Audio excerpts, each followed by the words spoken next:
I am going to continue my opinion, pure and simple, upon the best of Sam Harris, a spokesperson for atheists, agnostics, unbelievers, as well as the science community. And so, what he says, I lost my paper here. What Sam Harris says, as he continues the one that I started last time, he says, well, let me start from the beginning. I'm going to continue with this different viewpoint of the best of Sam Harris.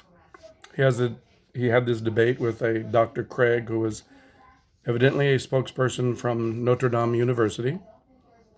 And in this particular segment, I only hear Sam Harris's side of the debate.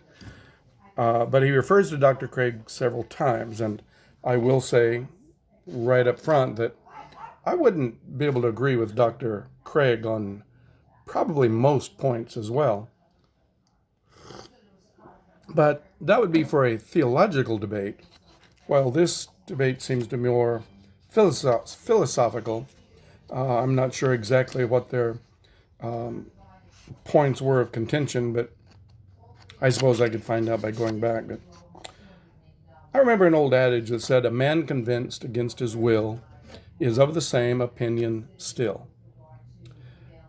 Debates never change anyone's mind. They may give weight to one side or the other to glory in the brilliance of the debater who supports their view. Some would say that if one were to consider the arguments honestly, then one side or the other would or should be proclaimed a winner. But I've watched several of these debates over the years, recently on YouTube, and while one side gloats at how their champion ripped apart the opposing view, really no one changed their mind. Just now, having said that, someone's gonna text me or something and say, "I was thus and thus until Sam Harris opened my eyes, and now I'm a dyed-in-the-wool atheist." To which, putting words in Sam Harris's mouth, Sam might reply, "I don't like the term atheist." But let me continue. Sam, in his quotes, we're going to quote this, "And worse than that, on Dr. Craig's view, many of these people certainly, will be going to hell because they are praying to the wrong God." Just think about that.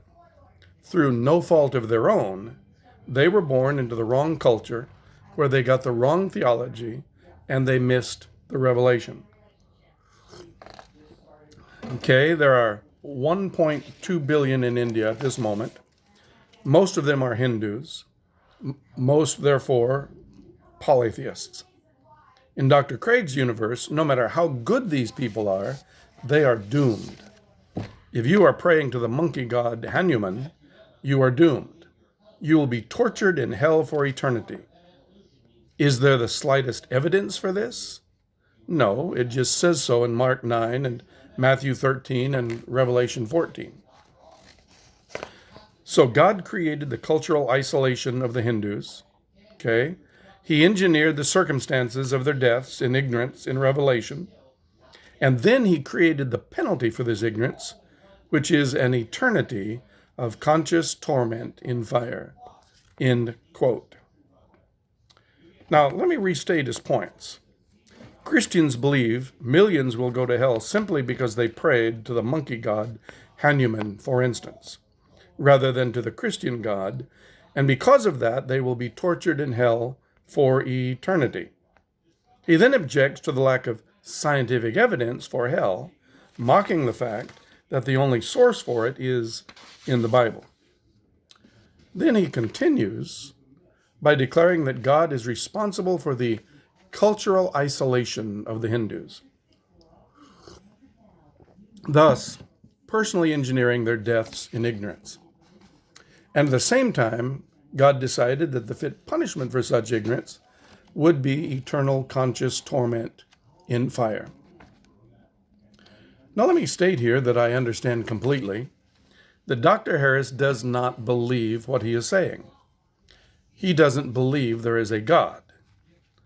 However, in order to reply, one must argue the point from the stance that there indeed is a God, and thus argue the points that he's raised.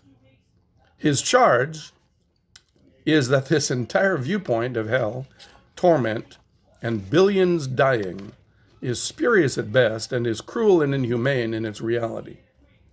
He is attempting to show the absurdity of the teaching of one God, of heaven and hell, and of the good people who do not make it to heaven just because they serve a different make-believe God than the one Christians do.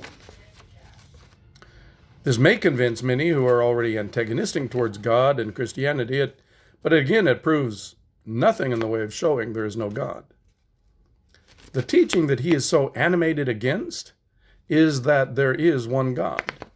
He and others have already claimed that science has destroyed 999 other false gods, and that it is only a matter of time before they end any belief in any God at all. He seems to miss the foundation. Sorry about that. He seems to miss that the foundation of Christian teaching is that rejection of that one God is the result of accepting a lie.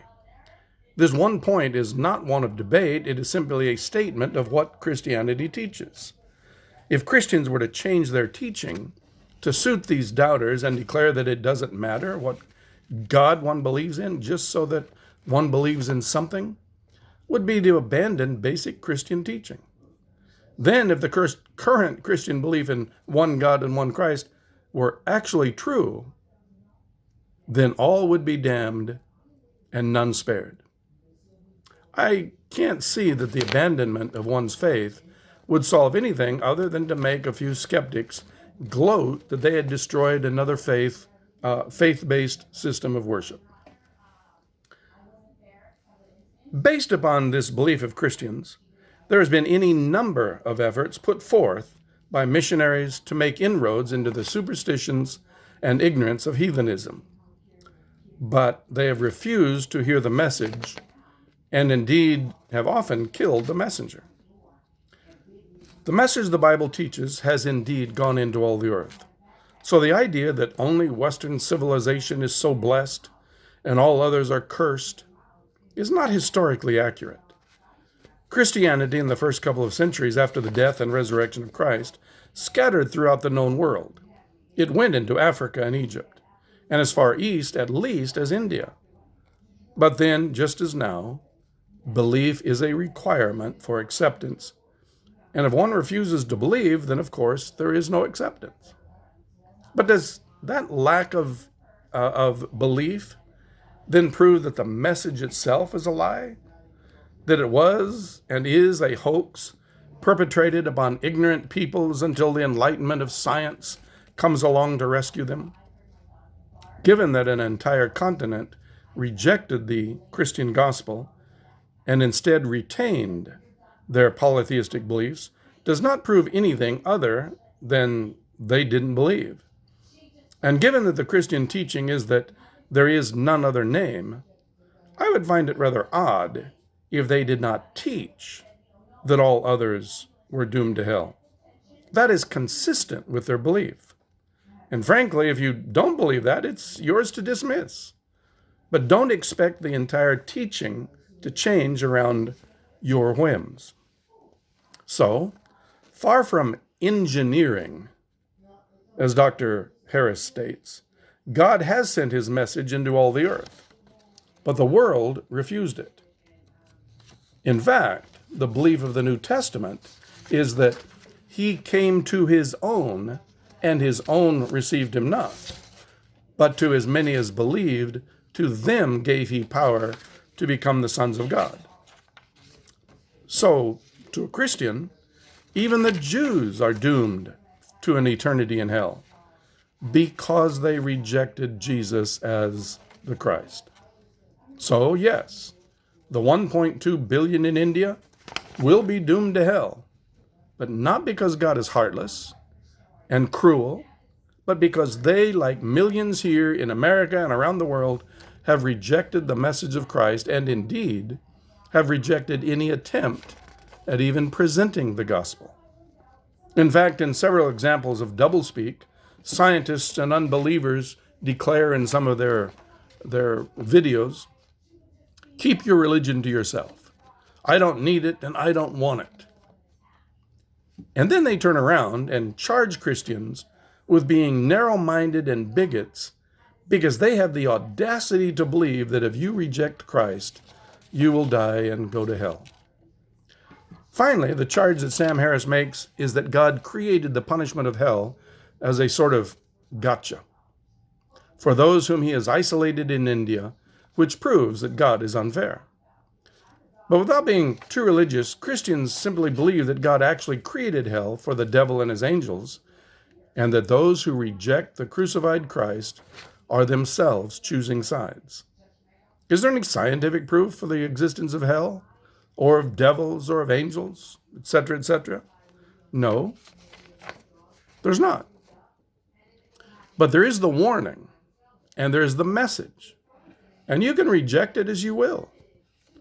But you can't say you haven't been warned. You've been warned ahead of time, and you will reject at your own peril. Thank you.